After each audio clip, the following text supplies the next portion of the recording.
Has become tradition on this spectator-friendly event. The rally kicked off with an open party for competitors and fans on the Thursday evening before the event. Christened the Sasol Performance Playground, the carnival included car displays, a Sony PlayStation tent, the Sasol Jordan Formula 1 show car, and for many the highlight of the evening, the ballad band Koleski. A local school choir greeted teams and fans alike at the starting ramp in Sabi on Friday for what was the 12th running of the event with Sasol sponsorship. The melodic tunes proved contagious among the large crowd that turned up for the start. A huge entry of 69 cars started the two-day 208-kilometer event, promising a close competition from the word go. Drivers and fans mingled as technicians completed their final preparations. Last year's winner, Enzo Kuhn and Guy Hodgson, were first on the road in their Class A8 Sasol dual-fuel Volkswagen Golf. You know, it's been the best at the bit between the teeth now, and they've built a fantastic car. So it's been dominant this year, 2 wins and a second. And Volkswagen's on the back foot. They have to respond now.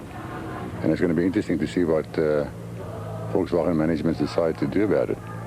You know, there's also some talk of new regulations for next year, so are they going to build this car into a winner, or are they going to wait for a new car? So it's a very interesting situation. Well, I think that's the other dilemma. Toyota have brought their new car, and this question of the FS 2000 rules, and a lot of discussion going on Sunday morning. We will be having a short meeting. I am somewhat disturbed by the FIA's trying to find the parity between the N4 cars and the new four-wheel drive formula. But these cars are intended for tarmac. In Europe, you know, they don't have very many gravel roads, and so we have to be very careful, and I will certainly try and avoid us going down a road that doesn't have a future.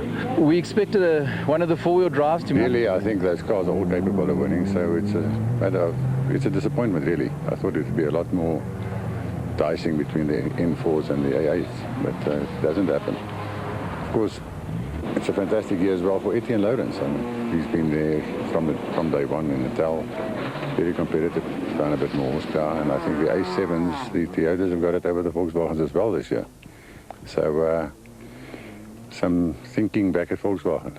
8 points behind leader Serge Damso, a good result on this event was crucial for Kuhn's slender title hopes. With 5 rounds of the championship still to run, the lanky Cape Tonian was ever optimistic going into the event, but he knew that he had to win to retain any chance of being in the title race. Kuhn's predicament was the result of 2 retirements due to mechanical failures, sandwiching a second place in the opening 3 events. With nothing to lose, he came flying out of the starting blocks, winning the first stage by 4 seconds.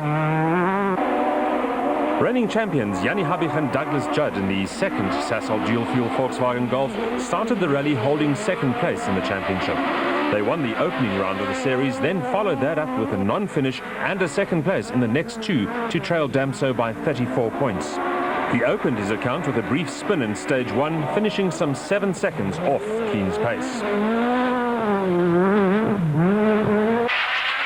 Damso and Robert Paisley have enjoyed a great rally season thus far. They debuted the new Class A8 Castrol Corolla Run-X in the opening round of the series and, despite some severe handling problems, managed to bring it home second overall.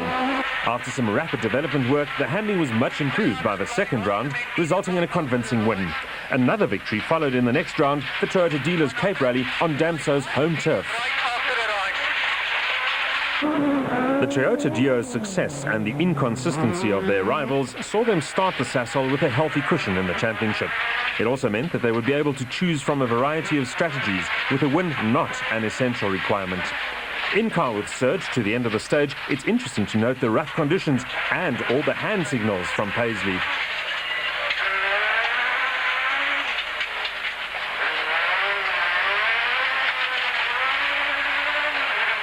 Fast right, Yanni.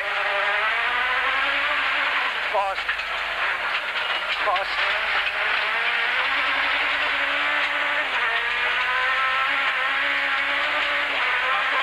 Right.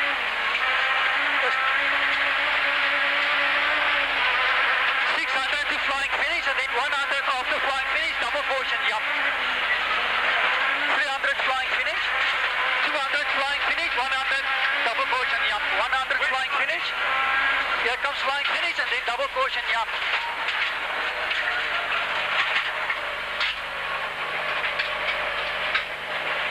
Yo. What a rough start. Stop control. There's your 11:21. Sporting a new colour scheme, there were high expectations for the L&J Plant Hire Subaru Impreza of Jamie Gemmell and Greg Godrich. Gemmell has proven that he can win a straight fight with the Class A8 cars, and he was certainly going to gun for victory here after failing to finish the previous two events. The reigning African Rally champion was sidelined with reliability problems, but a clean run would make him the thorn in the side of the works teams. Fernando Rueda, with Pete Swanepoel navigating on this event, has also flattered to deceive in his Class N4 motion vehicle wholesalers Mitsubishi this year. He was considered a serious championship contender before the season's start, but he's now down to 6th in class after a series of retirements.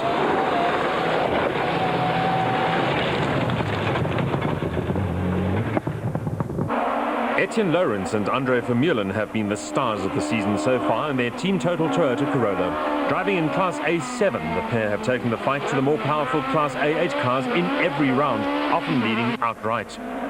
Since crashing out of the Tour Rally season opener, the team total pair have been on the podium in every event, earning them a substantial 33-point class lead and a 4th place in the overall championship.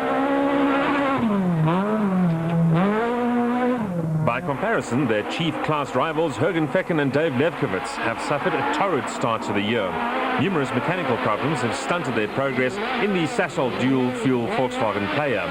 The team is, however, confident that all the gremlins have been cured, and Fecken was looking forward to proving that he can still challenge Lawrence in a straight fight. Sasol Polo player teammates Chart van der Walt and Mike Burrows were wondering just what they had done to deserve the disastrous season they've had to endure so far. Having retired within the first few stages on all 3 previous events, they were simply hoping to make it to the overnight stop. It was not to be, however. They would retire on the next stage with a blown engine.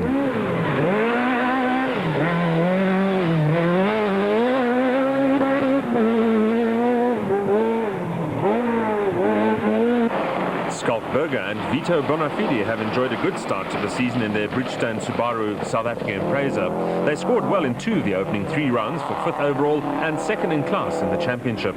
The team had fitted a new engine to their Subaru for the Sasol and were confident of taking the fight to Gemmell and Rueda. JP Damso and Kobus Frey were also looking to finish the event after a poor start to the year. A mechanical failure and an accident in the opening 2 rounds left them out of contention, but they reversed their fortunes with a strong finish on the Cape Rally.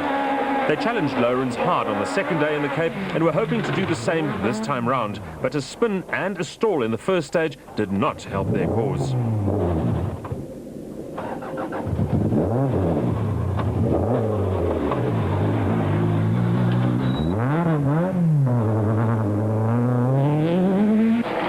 Reigning Group N champions Leon Buerta and Richard Clark inflicted some early damage to their Rally Star Pretoria Subaru Impreza, costing them valuable time.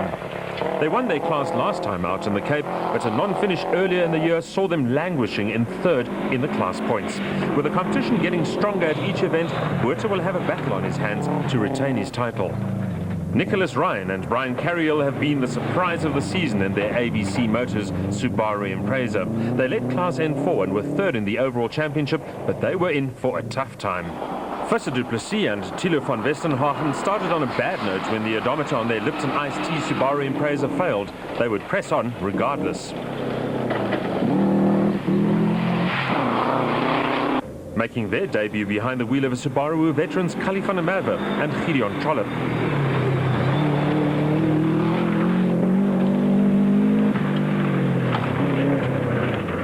Meanwhile, Jacques Buerta and Henry Dierlam had traded in their Impreza sedan for a Spa Highway Farms Impreza sport wagon. And making a rare appearance, Jaco Venter and JB van Nieuwenhuizen were taking on the Class A6 regulars in their Venter Motors Toyota Corolla. Class A6 class leaders Craig Trott and Gerard Sneeman were hopeful of another rich points haul in the team total Toyota Corolla to consolidate their points lead.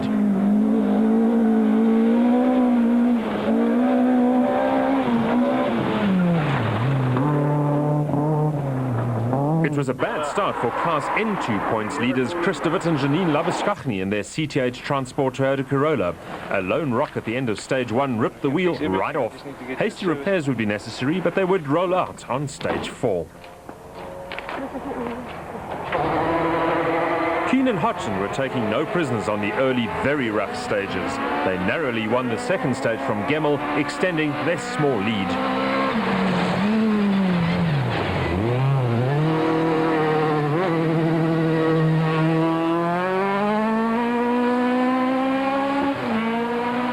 Let's go on board with Habich and Judge. Step up, do not cut.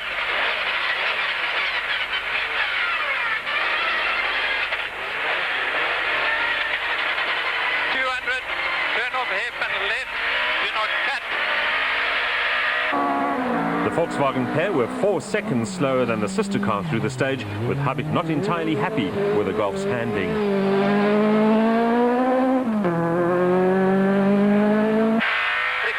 Now we travel with Damso as his rally is about to end with a dropped valve. Note how he has to dip the clutch to get the car up the hill.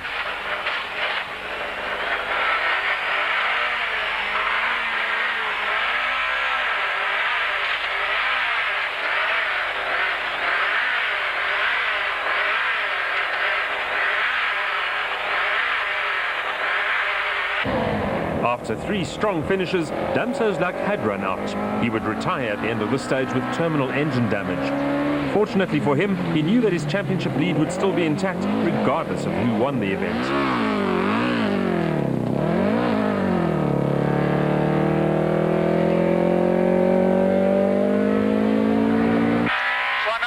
We drive with Serge out of the stage and into retirement. Note the huge number of spectators. 100 flying finished.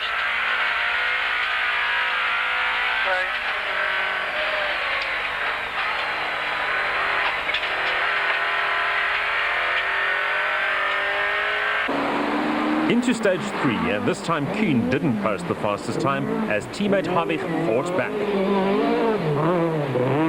On board with Habich, listen to Judd's clear instructions. 100 sharp, 90 left, sharp, sharp, sharp, sharp, sharp, and then 90 left again.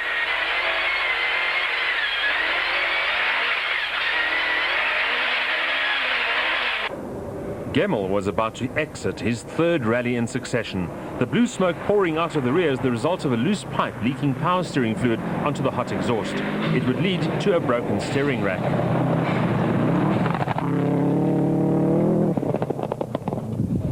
Rueda lost chunks of time with 2 spins, but was keeping Berger in sight in the race for class honours.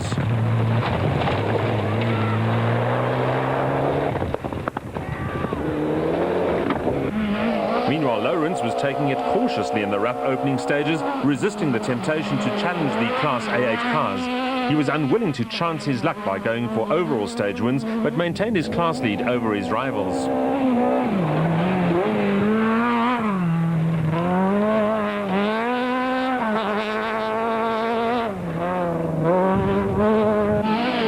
Second was relishing a polo in fine Vettel and continued to push Lawrence hard.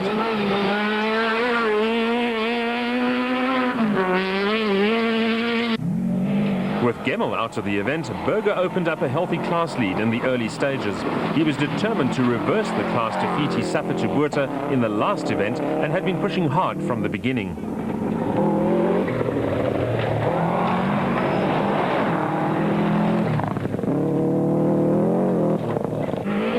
After a poor start to the year, Damso Jr. had been under pressure to score a good finish, a feat he achieved in the Cape Rally. Determined to finish the Sasol 2, he treated the rough stages with caution, but nevertheless set competitive stage times.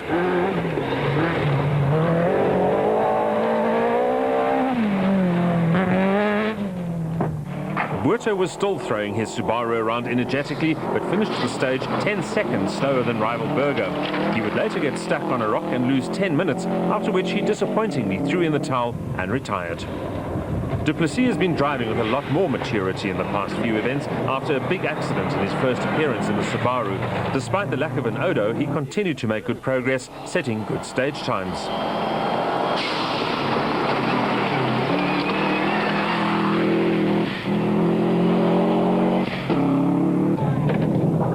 Renowned for his sideways style when he rallied a Nissan Skyline, Van der Merwe was familiarizing himself with the Subaru, and some of the old flair was beginning to show.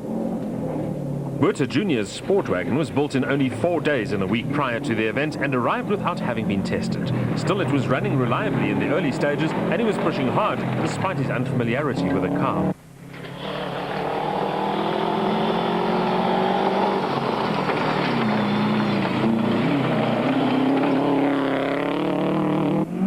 Venter was putting in an impressive performance for someone who contests just this event every year. He was the fastest Class A6 runner in this stage. Jose Ferreira and Miguel da Costa in the cannon-backed Subaru Impreza were having a consistent run, not far off the pace of the class leaders. Navigator da Costa is just 16 years old.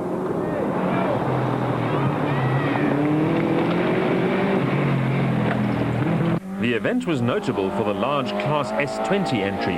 Jose de Gouveia and Tommy de Toy were in amongst the regular national runners in their friendly Grosser Toyota Conquest. After narrowly losing the Class A6 title to Damso Jr. last year, Trotters had the class pretty much to himself this year, but was now facing a serious threat from Venter. He lost 5 seconds on this stage.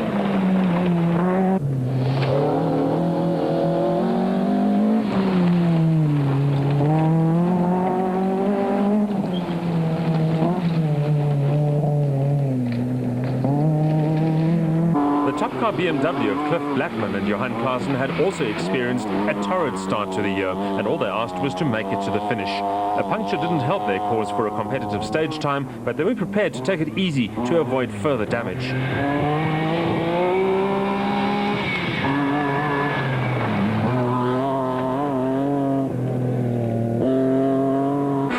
On board now with Charles Vulcan and Robin Houghton in the Class N3 Castrol Toyota Runex as they pass a stranded car. Vulcan made the switch from track racing to rallying this year and is impressed in the season thus far.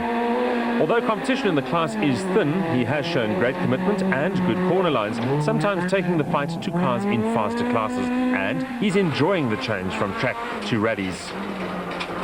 Back on board as he launches into a tight 90-degree corner before passing the Tony Ball Dean Breedlinghuis Bulwerplow Polo player, another victim of the rough opening stages.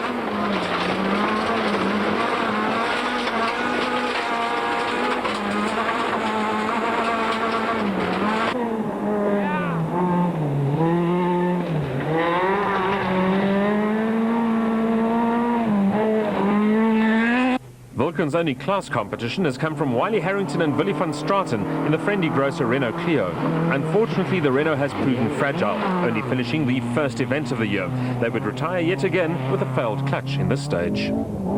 Skalkberger Jr. was back in the fray in his G&J panel beaters Toyota Corolla.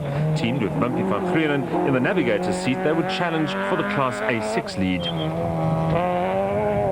Driving a rented Subaru Impreza, Rob de Preer and Richard Gernholz were putting in a strong run on day one, despite not being at all familiar with the characteristics of the car. The Sabi Primary School rugby fields provided a comfortable service point for the technicians to fettle the cars before the night stages, while spectators looked on. Enzo, 5 stages down, going into the night stages. You right where you want to be? We're leading at the moment, but this is the first leg of a longer event, and we've been pushing on some of the stages. Obviously, trying to make sure that we don't lose too much time. Running first on the road has got a disadvantage with these high-powered front-wheel drive cars looking for traction all the time. So we've had to push a bit, and we had a good long stage. And the last one we gave away a bit of time because it was very rough. Yeah, the roughness is quite a talking point. A lot of cars broken already. How is it out there? No, it's rough. Let me tell you, it's sometimes difficult to keep your foot down over the rocks, and a lot of washaways, you know. You find the shocks going right through and the floorboards hitting with rocks. You really have to look after the car, otherwise you're gonna lose wheels and hit corners off the car. Etienne Lawrence, you're looking pretty relaxed. The first 5 stages obviously went almost according to plan. Yeah, we had a tie rod bend in stage 1 and a gear shift linkage bolt came loose now in the last one for 5Ks. We were stuck in second gear. But apart from that, yeah, it's going all right, very rough out there. So basically trying to get through without any hassles, any punctures and stuff like that. Yeah, and basically get through today for tomorrow. Even with your troubles, you're well ahead, so obviously, or got a class lead. So I mean, you've obviously been pushing where you've needed to. Yeah, I think we've got about a half a minute to 40 seconds on Herpen. And then behind them, I don't know how far they're behind Herpen. We in 17, I think, behind Fernando, so within reach still. We might take some time now on the class stages. After 5 stages, Kuhn held a 13-second lead over teammate Habich with the first 6 cars covered by just over 1.5 minutes. The column on the right shows the time difference to the leader. The traditional Sabi in-town stage has become extremely popular with the local townsfolk over the years, and spectators lined 6 deep to get a view of the action. Although the drivers hate them, these stages go down well with the public, even if they are a little dangerous for spectators. The Sasol Sabi Sizzler, as this one was called, was an exceptionally tight 880-meter sprint outside the town hall and library. The teams had nothing to gain, but everything to lose around these Mickey Mouse stages, as they've become known. Pushing hard might gain them a second or two, but pushing too hard and hitting one of the many curbs could spell instant retirement.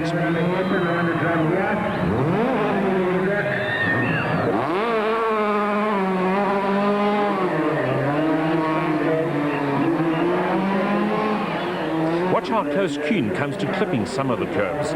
With a course seemingly tighter this year than in the past, getting the cars around some of the tighter corners often proved difficult. Damso Jr. proved to be the king of the stage, taking a 1-second win over renowned tight stage master Lawrence. Habich and Duplessis in the Subaru shared third fastest time. The crowds loved every minute of it though.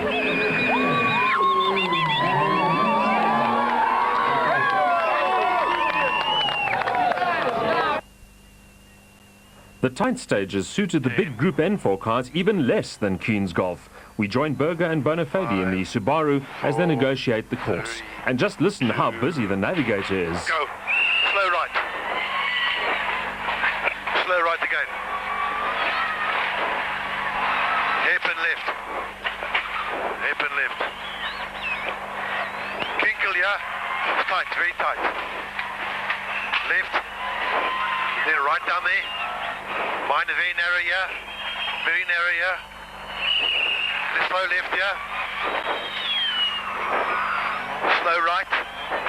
Slow left. Hairpin on the right hand side. Hairpin here. Right left. Right left here. Hairpin here.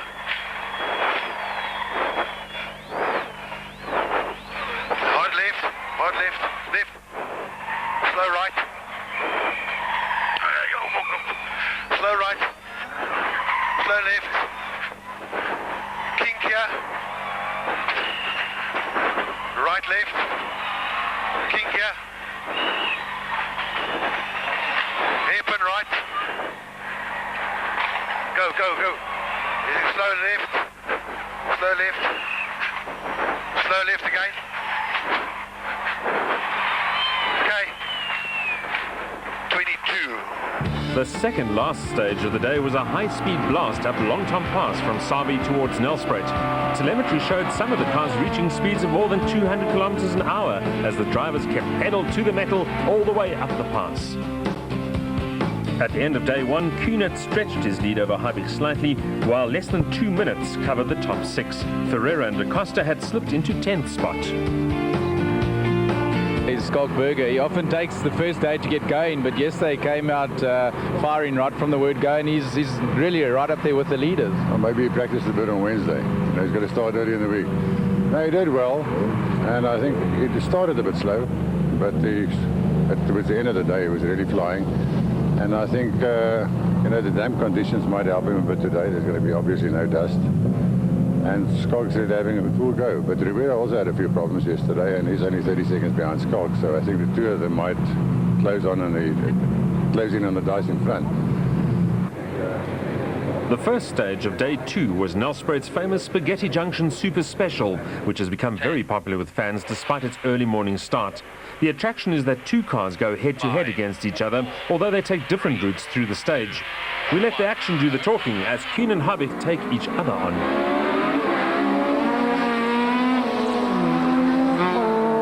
Left, hairpin right, hairpin right. Now keep straight for 300. Keep straight. 300 goes.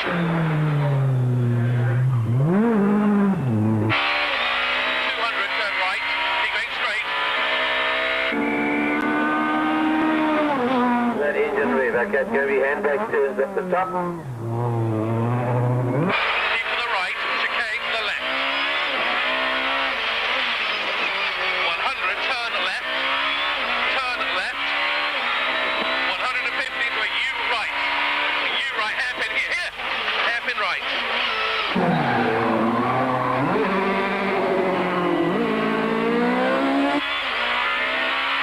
Now first right, 50 coming. First right here, right. Go right.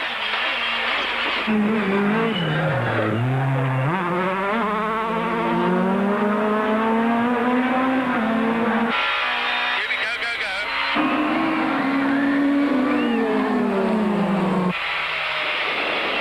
Motherfucker. Kuhn just edged out his teammate to the line as we go in-car with Rueda and Swanepoel challenging Berger and Bonafide in an all-N4 battle.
Rueda won by a nose and was clearly delighted.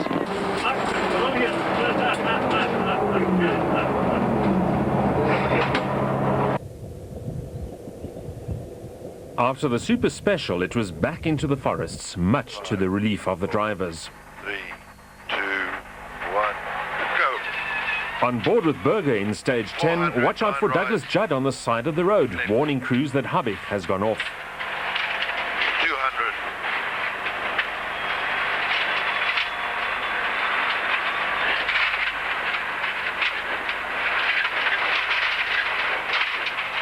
Hierso pas op hoor. Hier man. Okay. The Gulf was stuck, spelling the end of the rally for the reigning champions. Over narrow bridge. Over narrow bridge. Keep right. See what happens in the first stage. Yeah. Maar ze kak draai daar, hè? Ja, baie kak. A repentant Habich explained his retirement to Volkswagen team boss Andre van der Watt.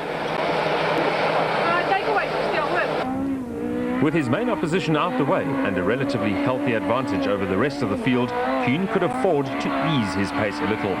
Sensibly, he conceded stage 11 to Fecken, Lawrence and Damser Jr. With the championship leaders both out of the rally, this was a perfect opportunity for Kuhn to make up valuable points on those at the top of the log. The Sasol Rally has smiled favourably on the lanky Capetonian over the years, and he was now heading for his fourth win on the event if he could keep it all together.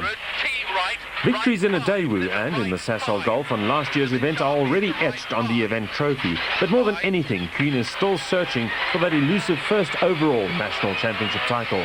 He was in contention for last year's title all the way to the final round, but a mistake on the very first stage led to retirement. That immediately gave the title to Habich, but it was an expensive mistake. Habich retired later in the event. Just finishing the rally would have secured Kuhn the title. He must still suffer recurring nightmares after that stage. 200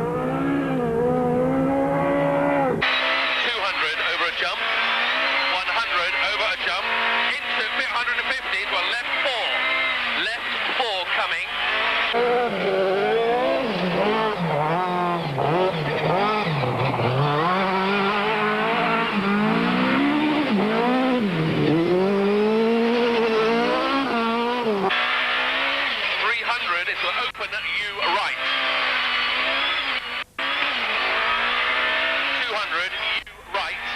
He now turned to the battle between Lawrence, Berger, Rueda and Fecken for second place overall. Just a few seconds covered the bunch.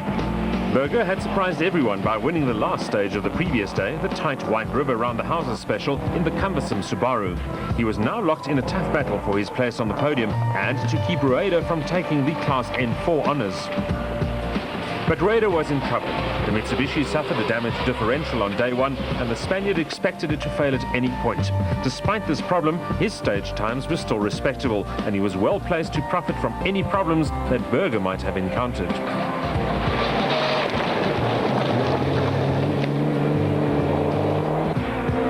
Lawrence had managed to hold on to his class lead at the overnight stop despite losing valuable time with a broken gear linkage. However, his class lead and third place overall was coming under threat from Fecken, who had been blindingly fast on the opening stages of the day. It was a difficult call for Lawrence. Should he ignore the challenge from Fecken and drive to protect his huge championship lead, or should he respond to the player and push the car to the limit? Fecken was simply sensational on this 18-kilometre stage. He went 9 seconds quicker than the next fastest man, who was Lawrence. Damso Jr. also had the bit between his teeth. He was charging hard and took third fastest time on the stage, just 2 seconds slower than Lawrence. With a competitive car at his disposal, Fecken was enjoying every moment behind the wheel. Duplessis and van Westenhagen's crew had been unable to repair the Oda overnight, forcing the pair to continue guessing the distances. They had also survived 2 flat rear wheels in stage 4 and hitting a drum in stage 8, but were still running comfortably in the top 10.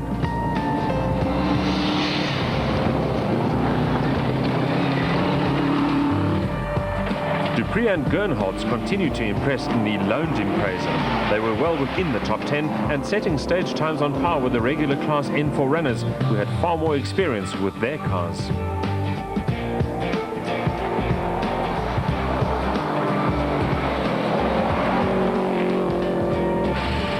Habich watched his teammate pull into service and was left to ponder the valuable points that were lost in that ditch in stage 10.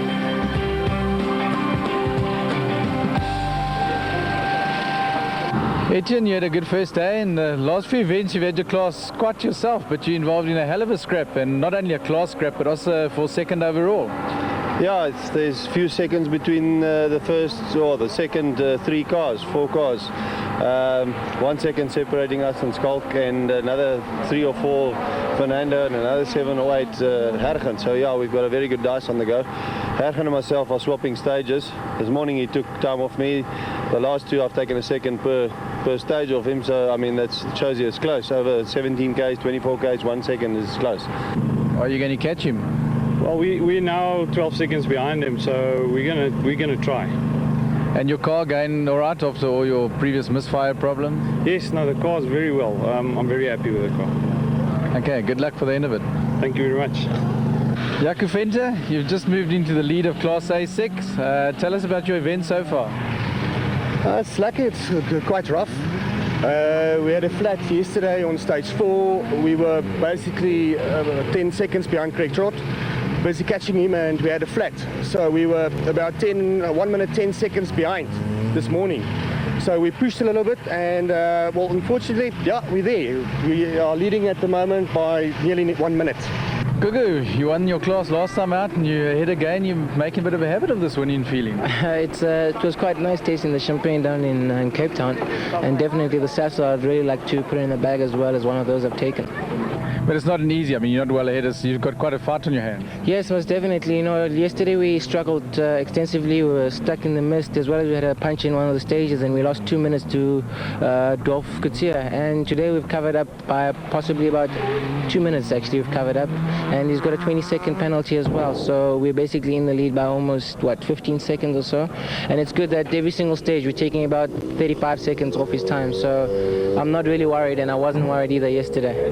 Good, and one of your big opposition, Rodney Versace's not around anymore. Tell us what happened to him.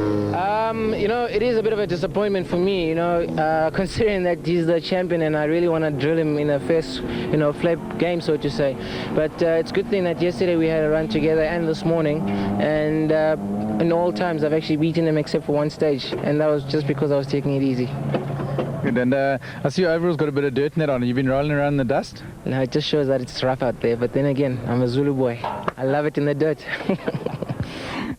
Colin Wilson and John Ogden were edging up towards the top 10 in their aging Class N4 Colplast Ford Escort. On last year's event, the car broke down within sight of the finish and the crew had to push it the final 600 meters over the line. They hoped for no such dramas this year.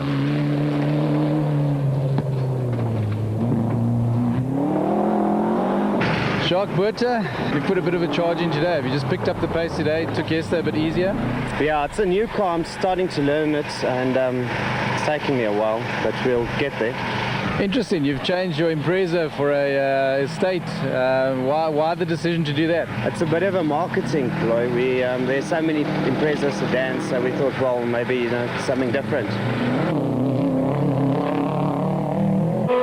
Vulcan continued to push hard and had just sneaked into the top 10 in the Run-X. He was headed for his 4th class win out of 4, a feat unmatched by any other driver this year.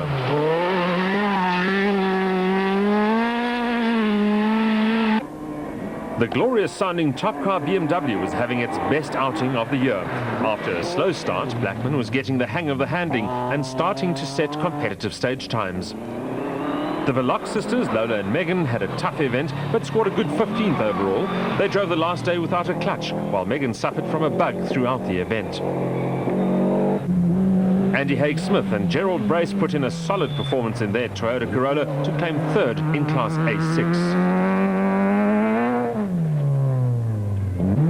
And Berger Jr. and Van Gieren could not hold off the Venter onslaught and were forced to relinquish their class lead. Second was a good result for the pair on their return to rallying.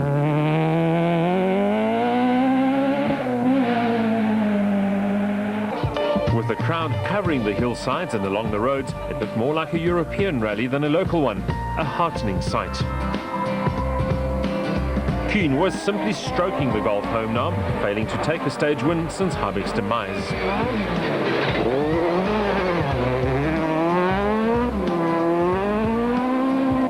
Rueda was also in damage control mode as a result of the diff problem. It caused the prop shaft to work loose. And with no spare available, the team was forced to repair the existing one with cable ties for the last stage. Somehow it held together at the end.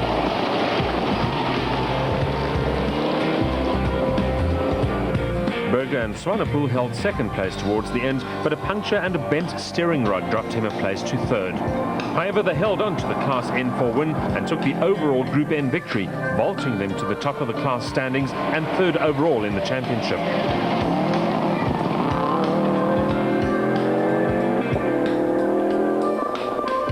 There was no respite for Lawrence in the Team Total Toyota.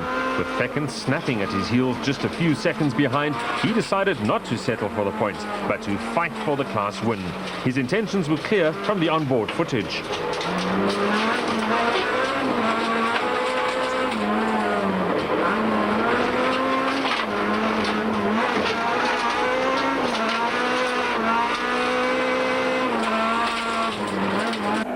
As an added bonus, Lawrence had Berger's 2nd place overall in his sights. With crews getting points for overall results as well as for class position, he was looking for as many as he could garner. He was on the limit everywhere and was spectacular to watch on his way to winning 4 of the last 7 stages. Fecken's spectacular run netted him 3 stage wins out of 6 as he and Lawrence traded times. Mere seconds split them with 2 stages to go, but unfortunately the player's engine cried enough, with only 1 stage to go from home. This, his 3rd retirement of the year, was a bitter pill to swallow. Back on board with Lawrence in the penultimate stage, unaware at this point that Fecken running behind him had retired from the event, he was pushing as hard as ever. Lawrence was now 2nd overall, his best result of an already stellar season.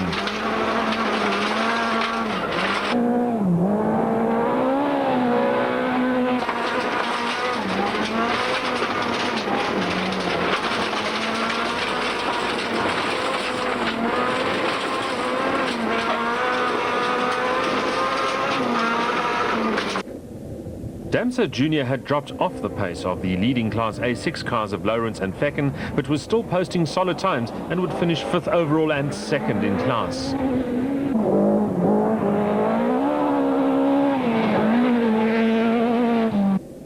Despite more problems on the final day, including no rear brakes and a blown turbo, Du Plessis drove arguably his best rally to take a well-deserved 6th overall and 3rd in class.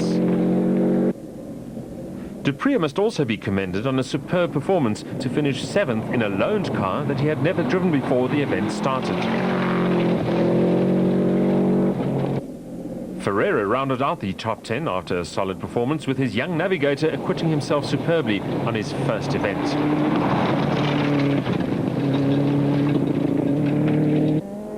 And Vulcan's commitment and persistence paid off with a well-earned 9th overall.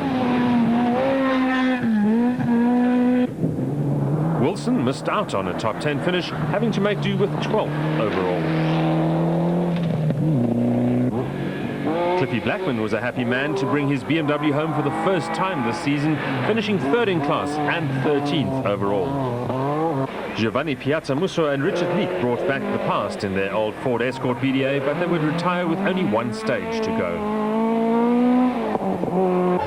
The huge crowd waited in anticipation for the cars to start the final stage in the Nelspruit Showgrounds, having paid 15 rands each to watch the action.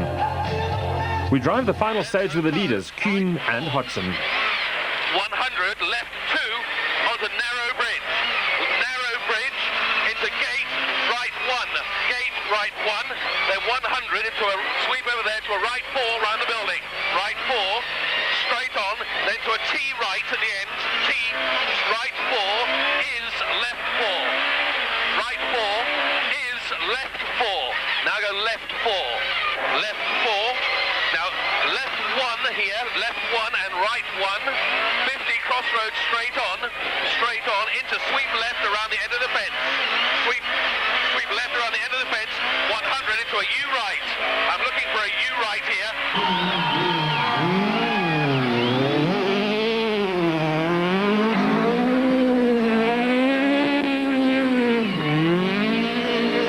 Okay, and that's it. Thank you very much.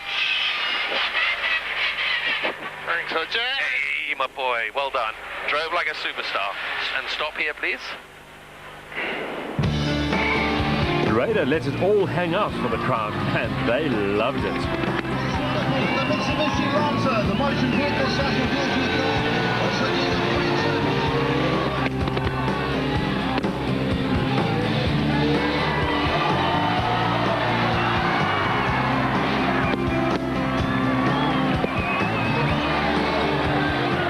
Once again, Sasol celebrated its event with a win by one of its cars. A comfortable 65-second margin gave Kuhn his 4th Sasol Rally victory in succession. More good performances from Lawrence and Berger, while Jacques Buerter brought the untested Subaru Sportwagen home in a very good 8th place.